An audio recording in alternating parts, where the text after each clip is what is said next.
So, who's the greatest practical effects werewolf of all time? It's close, but there is a clear winner at the top, and today we're going to be breaking it all down. What's the criteria? Well, we're going to be looking at fangs, hair, build, stature, overall look, and most importantly, no CGI wolves. Sorry, Van Helsing. I mean, I love your werewolf design, but, the big, hulking, long ears, huge fangs, creepy eyes, it's all great. I just wish it was practical. But at least you didn't look like this poor thing from American Werewolf in Paris. I mean, it should be in a Looney Tunes short, not in a live action film. It's just terrible, sadly. And remember to stick to the end of this video because I'm going to show you the illustration I did where I had a special werewolf meeting happening inside the cartoon with all the competitors. All right, let's jump in and let's start from the bottom up. Top 5. Coming in at number 5, the werewolf from Silver Bullet. Now, if there were a top 5 illustrated werewolves of all time, this guy would rank way higher. And as a kid, I had Stephen King's Cycle of the Werewolf that you see right here. And as you can see, the illustrations were incredible. The eyes, the hair, the color variations, beautifully drawn. But this is a practical list. The creature effects in this film were done by Carlo Rambaldi.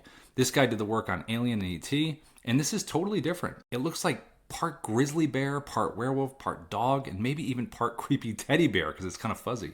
The ears are boxy and thick, rounded, pug-like nose, and it has a really unsettling smile with the snout when it gets pulled back.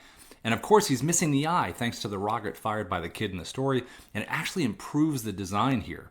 The wrinkling around the empty eye socket looks really, really good, and the remaining good eye is actually really human-looking. Lots of white, a little brown, always wide open and expressive, and when he roars, the way the skin stretches back across a jaw looks really good. So, Mr. Bearwolf is a solid number 5. Number 4, dog soldiers. These werewolves are absolute nightmares. They're super tall, super skinny, almost like NBA players crossed with Slender Man. They have long, lanky arms, stretched legs, elongated fingers, stringy patches of hair across their limbs, and their faces are like a mix of a wolf and a coyote and a dog. Long snout, deep-set eyes hidden in shadow, and tall, expressive ears. And the mane, that lion sweep of hair coming off the top of the head and goes down on the sides, looks really cool when you compare it against the fur, the shorter fur on the body. Now, the effects team behind these creatures was led by Bob Keane. He did Hellraiser and Event Horizon, and the suit performers gave these monsters real presence. They move with that slow, stalking, creepy Michael Myers-like patience, which makes it even scarier. Dog Soldiers takes the number 4 spot. Number 3, the Wolfman 2010. Now, I've never been a huge fan of the original 1941 Wolfman look. Too human, too short-haired, half and half. I just didn't like it. But when the greatest makeup artist in history, Rick Baker, got his hands on it, he actually added some enhancements that really worked to improve the look. Now, this Wolfman is super bulky, hulking, and aggressive. The hair is incredibly thick, a massive tuft of coarse hair standing straight on top of his head, and the neck is basically gone. It's just traps and muscle connecting straight to the back of the skull, kind of like a bison. The jaw is also built for damage. When it opens, the lower mandible really stretches out, and the fangs bow outward, and the bite looks really dangerous. And the eyes, shifting from squinty, ferocious to wide open, really connect with the audience. Now, the costume adds the effect as well. The ripped vest, the torn shirt, really reminds me of the Incredible Hulk TV show after David Banner became the creature, as he was called. Now, this Wolfman can also stand really tall on its hind legs or drop down on all fours, which gives it a real predatory versatility. Now, yes, the transformation is CGI. It was disappointing, but the practical look of the werewolf itself and the gore effects created by Baker and the team are amazing. Well-deserved number 3 spot. Number 2, the Howling. Now, this was so close to being number 1. In fact, if I think about it, maybe it should be. No, I'm kidding. You probably already know what number 1 is, but let's talk about why the Howling is just barely beaten out. Now, the werewolves here were created by Rob Bottin, who trained under Rick Baker and built the creatures of Baker's original concepts. The werewolves here are so well put together.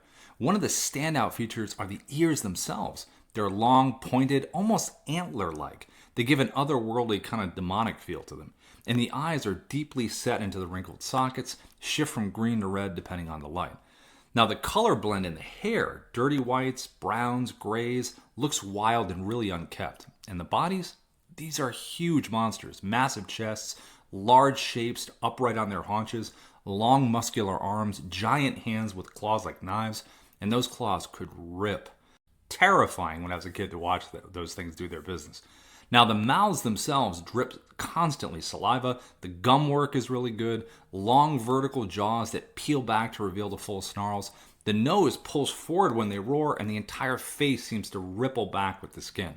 Absolutely top tier practical horror at the number 2 spot. All right, number 1.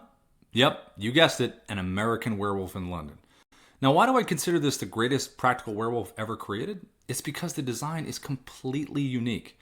Not a man-wolf hybrid, not a classic Wolfman. This is a one-of-a-kind beast. It's physically top-heavy. It's got huge muscular arms reaching forward like a wolf-lion hybrid mixed with like a great ape. Compact, powerful, big legs ready to launch it forward like a wrestler sprinting at full speed. The hair is thick, wild, growing in multiple directions. It's super chaotic. And of course, the eyes. Truly the scariest werewolf eyes ever put on film. The colors blend between yellow, red, and orange and a tint of green, and the frown brow ridge gives it a really evil stare. Also, the snarling face is absolute perfection. The wrinkles, and of course, the iconic mouth. Oversized fangs on top and bottom that slide past each other when it opens and closes. The dark red gums, the dark yellow teeth. Ears pinned back under clumps of hair. And the howl. I know it's not part of the makeup, but hands down the greatest werewolf howl in cinema that's easily recognizable. Rick Baker made his name with this film, winning the very first Academy Award ever given for Best Makeup. Now, the transformation scene in this movie is legendary, but that's a whole nother video. Just on look alone, this is the most unique, most frightening, and the best practical werewolf design that's ever been done.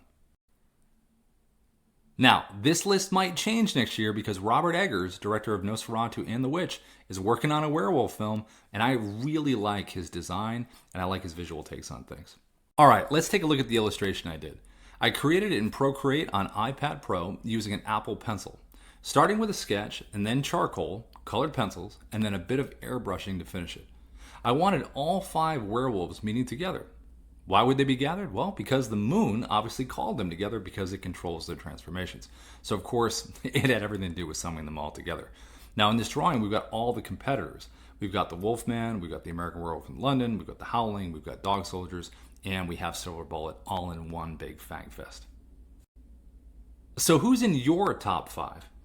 Who do you think is the greatest practical effects werewolf ever made? Do you agree, disagree? If you love movies and you love art, like, subscribe, follow, and leave a comment below and let me know what you think. And I'll see you at the next one.